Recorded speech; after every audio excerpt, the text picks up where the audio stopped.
जो उस अवस्था में भी खड़ा है वही मित्र है। नीतिकार कहते हैं जो शमशान में साथ खड़ा है वह मित्र है, यानी दुख में साथ है वह मित्र है। सुख में तो आपके साथ मित्रता करने वाले जिसको देखोगे वही है। दो मित्र समुद्र के किनारे घूमने के लिए गए। वहाँ लिखा हुआ था किसी डूबते को बचाने पर 5,000 रुपये का पुरस्कार दिया जाएगा सरकार की ओर से। वहाँ कर्मचारी है और कर्मचारी सब देख रहा है कि किसने किसको बचाया और रजिस्टर में एंट्री करो तो 5,000 रुपये का पुरस्कार मिलेगा। दोनों मित्र आपस में सलाह करने लगे, अच्छा मौका है तो ऐसा ड्रामा करके पैर फिसल गया और समुद्र में गिर जा, मैं तुझे बचा लूँगा, 5,000 रुपये मिलेंगे, 2,500 तो ले लेना, 2,500 मैं ले लूँगा। उसने कहा ठीक है। योजना बना करके वह समुद्र के किनारे गया और पैर फिसलने का था नाटक करते हुए वह समुद्र में गिर गया। गहरा पानी था समुद्र में। अब वो बचाओ बचाओ बचाओ आवाज़ गूंज गई। बचाने के लिए वो दौड़े, किंतु उन्होंने देखा एक व्यक्ति सामने खड़ा है, बचाने के लिए तत्पर है और वह वास्तव में ही डूबने वाला था, किंतु वह मित्र उसका आगे बढ़ गया। उसने आवाज़ लगाई, बचाओ भाई, मैं सही में मरने वाला हूँ, बचाओ। क्या हुआ? तो उसने कहा ठहरो, अब तुम मर जाओ। बोले क्यों? बोले इस बोर्ड पर लिखा हुआ है, इधर लिखा था कि डूबते को जीवित बचा लोगे तो 5,000 रुपये का पुरस्कार, किंतु इधर लिखा है यदि मरे हुए व्यक्ति की लाश निकाल के लाओगे तो 10,000 रुपये का पुरस्कार। इसलिए मर जाना ही अच्छा है। 5,000 मिलेंगे तो 2,500 तुम्हारे, 2,500 मेरे, मर जाओगे तो पूरे 10,000 मेरे। तो जो ऐसे मित्र हैं उनसे मित्रता कभी भूल करके भी मत करो। उन मित्रों से तो शत्रु अच्छे हैं, कम से कम सामने से शत्रुता करते हैं। जो मित्र का भेष धारण करके शत्रुता निभाते हैं वो जीवन में बहुत खतरनाक होते हैं।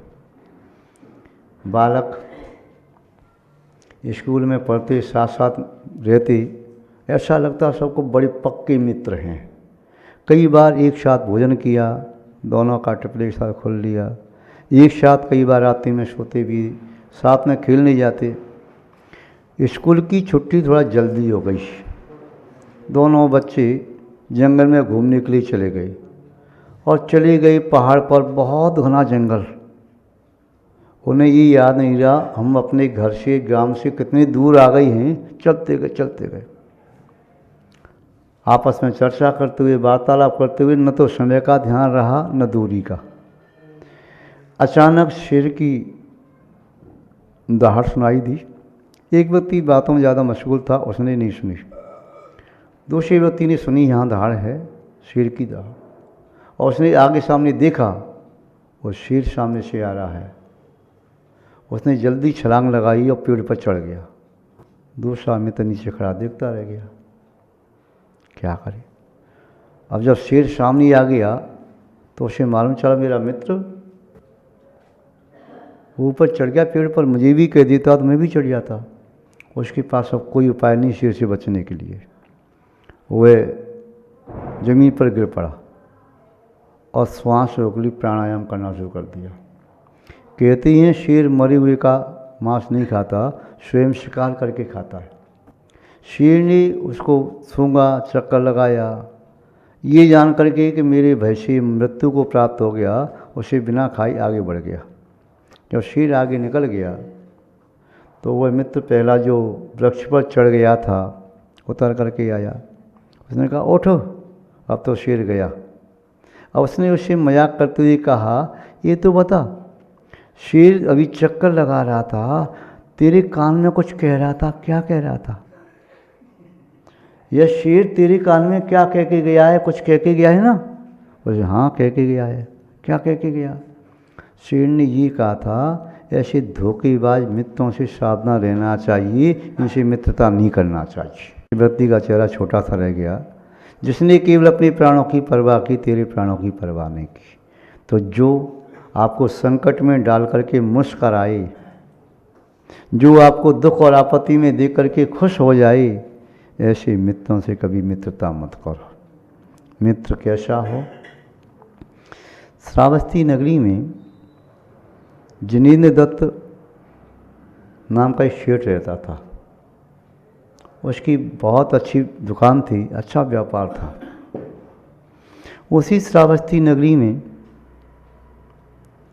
अन्य भी परिवार रहते थे। एक परिवार में एक बालक था जिसका नाम था जिनदास। दूसरे परिवार में एक बालक था जिसका नाम था अरहत दास। दोनों बालकों में बड़ी मित्रता थी, बड़ा घनिष्ठ प्रेम था। क्यों? दोनों बालकों की अवस्था लगभग एक ही जैसी थी, उम्र भी एक जैसी, परिस्थितियाँ भी एक जैसी। दोनों के पिताओं का देहावसान हो गया, वे पिता से रहते थे। दोनों की माँ थी और बेटा, दो प्राणी घर में थे, तीसरा कोई नहीं। दोनों की स्थिति भी इतनी अच्छी नहीं थी। बच्चे जब छोटे थे तो उनकी माँ मेहनत मजदूरी करती और बच्चों को पाल पोस के बड़ा किया। जब बच्चे 8 साल के हुए, उन्हें समझ आई कि हमारी माँ इतनी मेहनत करती है, हमें भी कुछ मेहनत करना चाहिए। और वे उस जिनेंद्र सेठ के यहाँ काम करने पहुँचे। दोनों बालक बड़े भोले भाले से मासूम, अब छोटे छोटे बालक हैं, कितना काम करेंगे। फिर भी इन्होंने कहा, काका जी हम आपके यहाँ काम करेंगे, जो भी आप हमें देना चाहें दे देना, हमारी कोई शर्त नहीं है। किंतु हमारी माँ बहुत मेहनत करती हैं, बहुत मेहनत करती हैं, हमें भी उनका सहयोग करना चाहिए, हाथ बटाना चाहिए। दोनों बालक खड़े रहते थे, 6 घंटे 8 घंटे की ड्यूटी निभाना, और बहुत बड़ी श्रद्धा से निष्ठा से काम करते, आलस नहीं बिल्कुल भी। जिनदास सेठ की दृष्टि में ज़्यादा काबिल था, रैदास भी कम काबिल नहीं था। दोनों अच्छे थे, फिर भी जिनदास के प्रति लगता था ये तो वास्तव में मेरा पुत्र जैसा है। सेठ जी की दोनों सेवा भी करते, सेठ जी की निगाह से डरते, बहुत स्नेह वात्सल्य दोनों के प्रति सेठ जी का बहुत स्नेह था, पर जिनदास के प्रति कुछ ज़्यादा लगता था। सेठ जी सोचते, ये बच्चे मेरे पुत्र के समान ही हैं, इनको मैं अच्छा पारिश्रमिक देने की कोशिश करूँगा, और इनकी भावनाओं को देख करके मुझे कोई विकल्प नहीं आएगा। किंतु एक दिन एक व्यापारी आया, हरिविलास। वह अंग देश की चंपा नगरी का रहने वाला था। वह आया, सेठ की दुकान पर पहुंचा। सेठ मुझे सामान चाहिए। ठीक है, कितना सामान चाहिए? बहुत सारा सामान चाहिए, तुम्हारी दुकान में नहीं, उसका सामान चाहिए। कितना?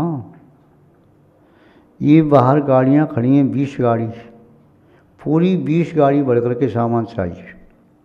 सेठ ने कहा ठीक है, आप लिस्ट बना दीजिए क्या क्या सामान चाहिए। उसने लिस्ट बनवाई, इतना चावल, इतना गेहूँ, इतना गुड़, इतना तेल, इतना घी।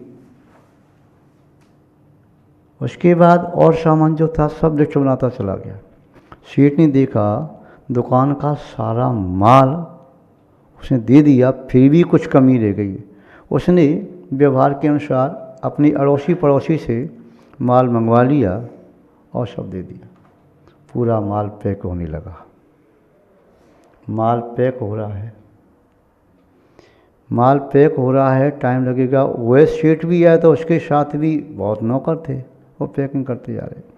पूछा सेठ से, हरिविलास ने, भाई कितना पैसा हो गया ये सारे सामान का? उसने कहा 1 लाख मुद्राएं। उस समय चांदी के सिक्के चलते थे, उसने 1 लाख मुद्राओं के बदले में 1000 चांदी के सिक्के की 100 थैलियाँ दे दी। सेठ ने प्राप्त कर ली। प्राप्त करके वो दोनों बालक भी बड़े खुश थे। अब वह सेठ एक एक थैली के सिक्के गिन रहा था। उसे कहा रुको थोड़ा सा, वो साउंड पैक कर रहे थे। अब थैली एक एक खोल के गिनता जा रहा था कि इसमें पूरे सिक्के हैं या नहीं। अचानक अरेदास का हाथ लगा और सिक्के खनखनाते हुए जमीन पर गिर पड़े। तख्त पे बैठा था। जिनदास ने सिक्का उठा के ऊपर तख्त पर रखा, जितने सिक्के थे, किंतु धीमे से एक सिक्का उठा करके सेठ की निगाह बचा के जेब में डाल दिया।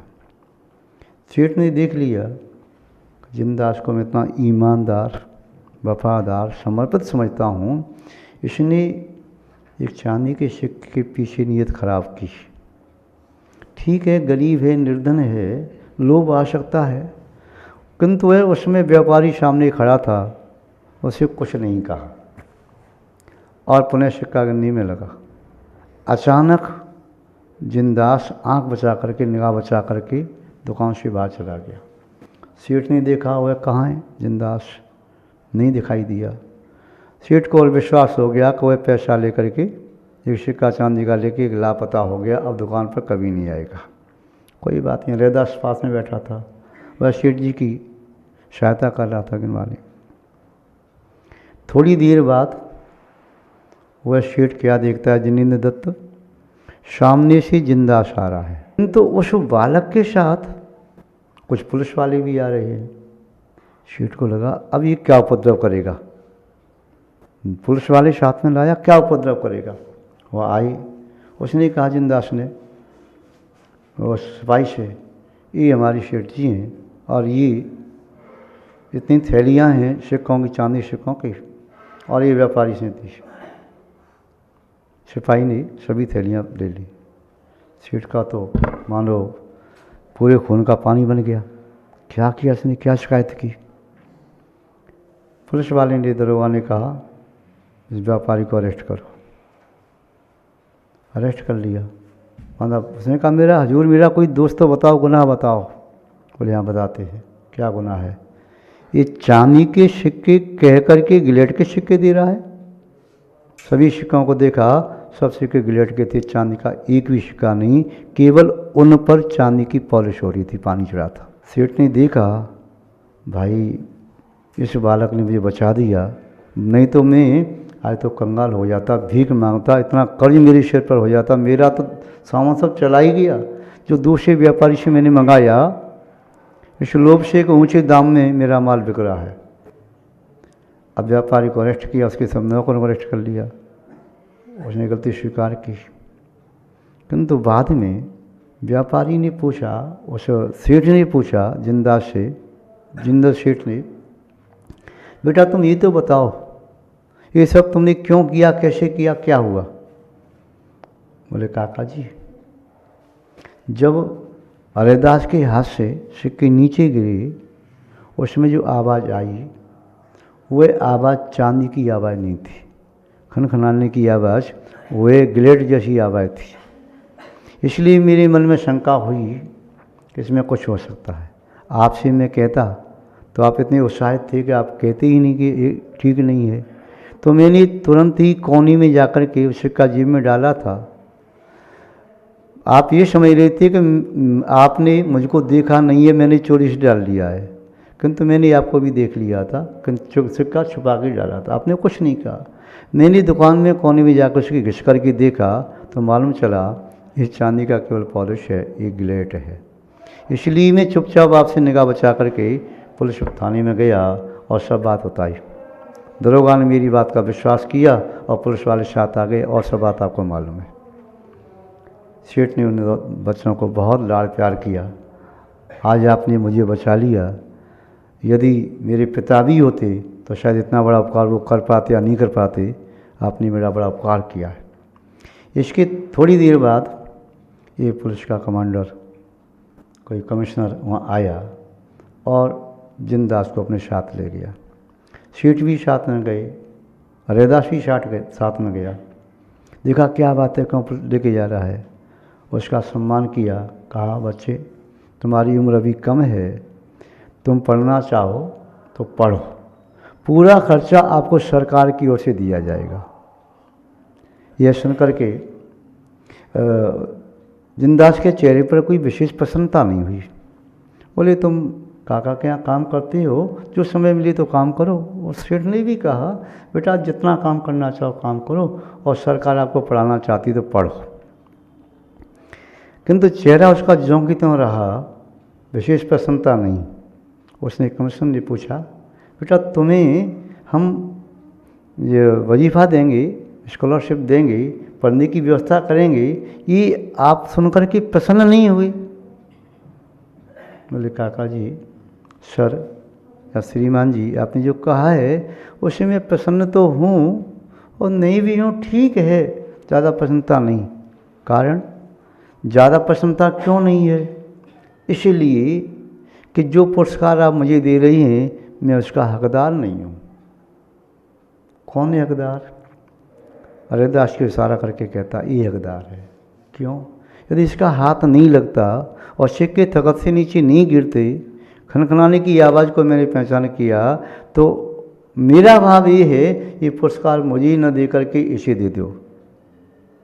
उसने कहा ठीक है, आप यहाँ तक थाने आए, समाचार लेकर के आए, तो आपको तो सरकार पढ़ाएगी ही, पूरी व्यवस्था बनाएगी, किंतु हरिदास की व्यवस्था भी बनाएगी। इतना सुनते ही हरिदास भी सहमा सा रह गया कि मेरे मित्र ने किस प्रकार मेरा ध्यान रखा।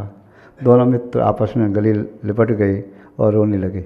इसी देख कर के उस सेठ की भी आंखें नम हो गई, और जो पुलिस कमिश्नर था वह भी उन दोनों मित्रों की निश्चल मित्रता देख करके वह भी भावुक हो गया। महानुभाव मित्र हो तो ऐसा हो। मित्रता जब सच्ची होती है तो फिर उस मित्र के सहारे से दूसरा मित्र बड़ी बड़ी कष्टों को आसानी से सहन कर जाता है। देश की सेवा से बढ़कर के कोई धर्म नहीं है। मंदिर निर्माण में बाद में करूँगा, पहले आप इस धन से प्रजा की रक्षा करें। प्रजा भूखी है और आप यहाँ जंगल में हमारे राजा होकर के भटक रही हैं, मैं आपके चरणों में समर्पित करने आया हूँ। ये होती है मित्रता। मित्रता वास्तव में सच्ची होती है तो बहुत आनंद आता है। खजाना मिल गया, निधि मिल गई, ऐसे आनंद को आप अनुभव करें। आज बस इतना ही पर्याप्त है। जय बोलिए श्री शांतनाथ भगवान की, परम पूज्य आचार्य गुरुदेव श्री विद्यानंद जी महाराज की, श्रीमद् जैन धर्म की।